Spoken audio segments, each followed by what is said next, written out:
Throughout this whole journey, there were many times I wondered what I gotten myself into. Was this really what I wanted?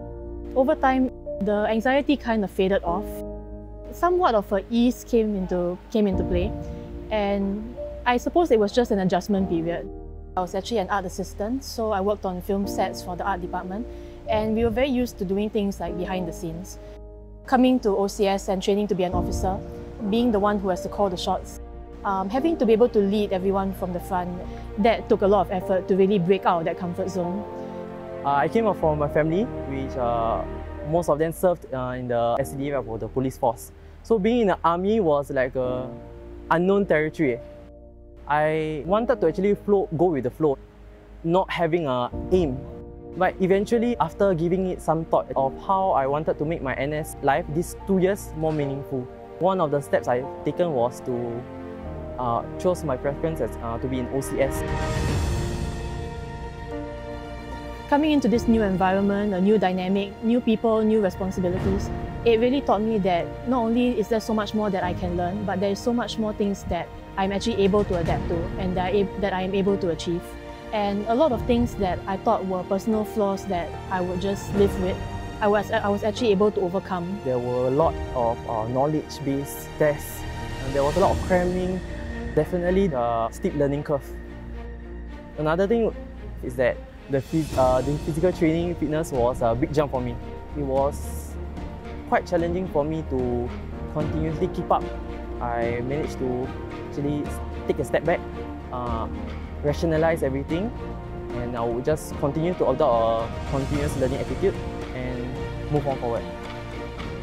When times became tough, the only one we can turn to are friends and family.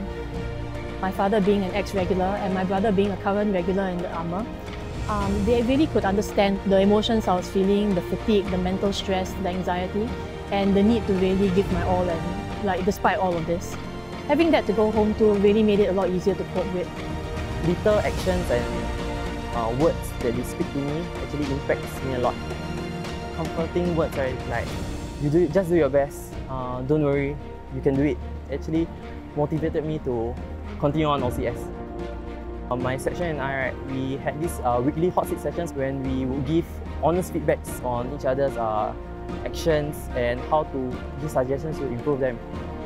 The truths can be quite hurtful at times, but through these hot seat sessions, I was able to actually grow more, and then we were able to bond more.